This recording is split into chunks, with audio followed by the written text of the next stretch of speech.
Let the excitement start. I am here at Universal's Islands of Adventure, here to ride Velocicoaster for the first time. It is the soft opening officially today. And the other thing I'm looking at and looking forward to very much is the new COVID restrictions or lack thereof, which is great because I'm through to Toon Lagoon. I have not seen a single mask police. I'm not saying you don't have to wear it, but you don't if you're standing still taking a video like I just did. And they do have new signage and audio saying the new 3 feet rule instead of 6 feet. That's exciting. There were no temperature checks coming in. All the conveyor belts were working coming in. I'm so freaking excited to go back here and ride this thing. I literally had prepared myself to wait 10 hours or so on opening day for this, or to have to compete for a virtual pass, but none of that. I don't have to do any of it. It is just fully soft open. I've heard the single rider lines are open. We're going to check that out too. So as you can see here, there's the new 3 feet or 1 meter signs. I like it.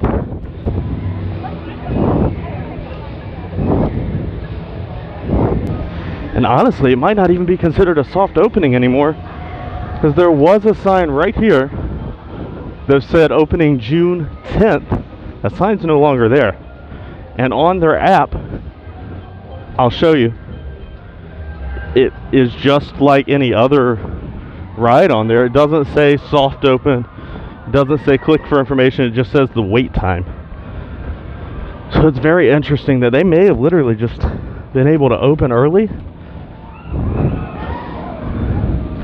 And of course, Universal is good for opening things late, but at least they do the opposite when they can too. This is what I love about Universal Studios though.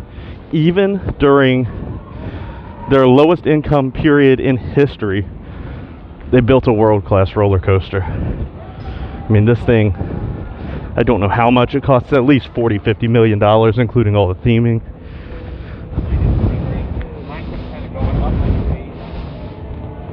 And it just adds to the park. Now I just have to figure out how to get on it. So it does still say opening June 10th here. And even now, it's almost 10 o'clock. Still only a 35-minute wait. It's crazy. No other ride like this has ever been that short of a wait. So they do have the bridge to the Lost Continent closed, which is interesting.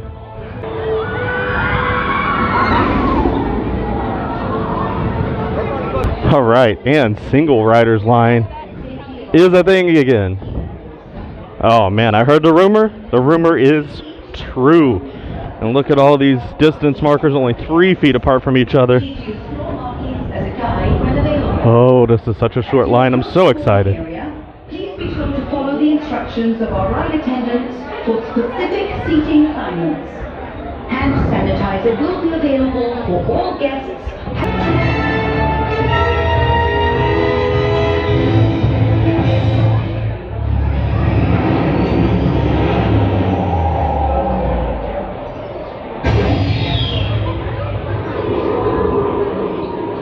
So as you can hear, they're still ruining pre-shows on rides with health and safety warnings.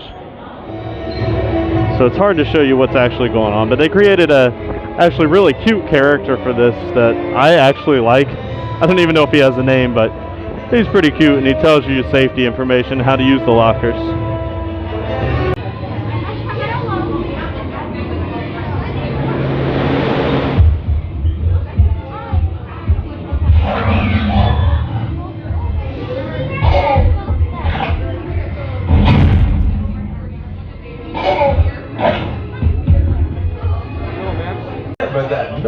symbol, or color to retrieve your items.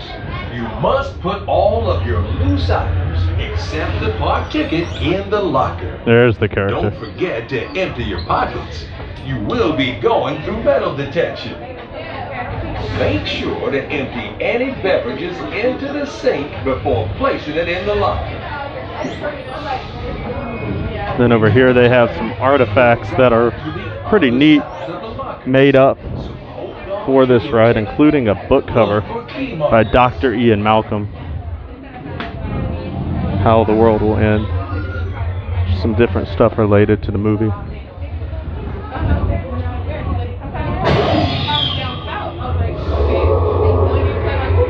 They did a really good job with the theming of this ride. I think it's a step above what Hagrid's did, step below what the Forbidden Journey does. But then this next room, this is where the real treat is, that you can't skip and just do the single rider line every time. You're going to want to do this at some point. It's freaking awesome. Right here on the Jurassic World campus. Combined with the ultimate state-of-the-art safety precautions, you are about to come face to face with these magnificent creatures in a way that you might have to go back in time. Of course, yes,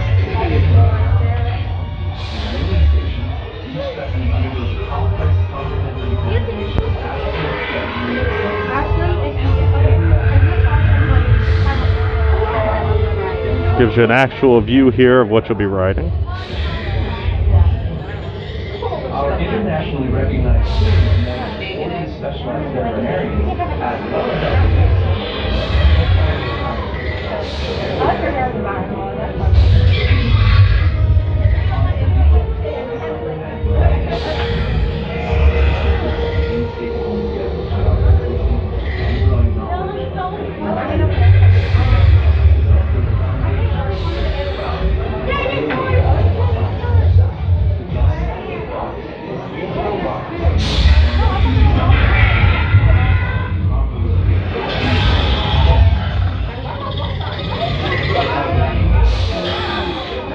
Maybe the most realistic animatronic I've ever seen. There's two of them. The other two have escaped.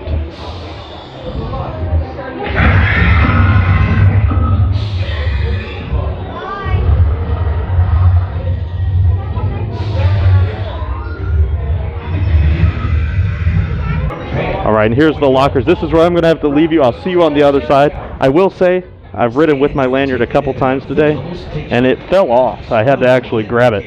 So I would suggest putting literally everything in your locker. See you on the other side. Alright, so yeah, you come out here, pick up your stuff on the other side.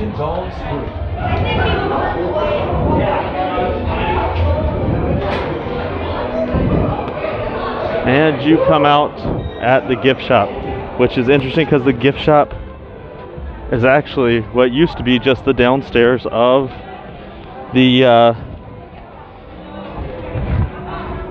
it used to be just the dinosaur digs. They do already have photos working, which kind of surprised me, being a soft open. I gotta tell you, this ride, I just rode it 5 times in a row, and I really do think it's definitely in my top 5. I'm going to figure out at the end of the day where it ranks. I'm going to post that. I'm going to say it's probably 3 or 4. It's almost like El Toro, but a steel version of it. So yeah, here is the Velocicoaster store, and they have opened back up some of these kids attractions down here. So you got Burger Digs up top, and you got the kiddie, you know, dinosaur zoo area downstairs. You definitely get your exercise on this. I counted, it's 97 stairs round trip.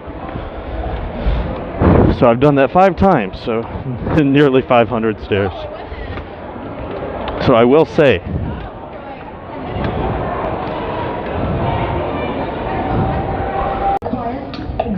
so I gotta say that, I mean, riding it 5 times in a row, I got to ride it in rows 1, 4, 5, 6, and 11. Freaking awesome anywhere you sit. The first couple rows you do get a lot of airtime at the beginning, and it's really strong ejector airtime. With the back, you get constant airtime throughout the entire ride. I love it. The first launch is more powerful than I expected. The second launch just, I mean, the thing never slows down. It's pretty awesome. And I will say, your first ride, I made this mistake. Don't skip the single, or don't go to the single rider line. At least once in your day, go through the queue. I'll show you why. Right earlier in the day, the single rider queue was significantly shorter. It's probably 10 minutes versus, I don't know, 30 or 40 for the regular line. But later in the day, like now, it's about noon, 1 o'clock, and the regular line was actually a shorter wait than the single rider line. Of course, they can't really estimate the single rider wait time because you never know how many groups are going to be of odd numbers.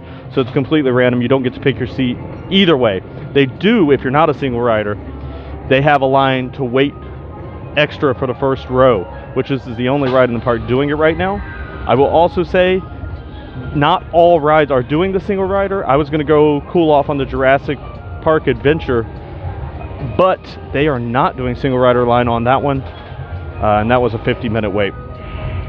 So I definitely recommend marathoning this ride. I'm about to go on it again. I'm going to take you through the regular ride, and that behind me is the tallest part of the ride, that top hat.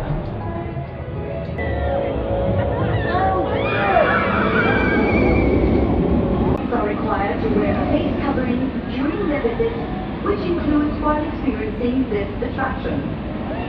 If you have any questions, don't hesitate to ask.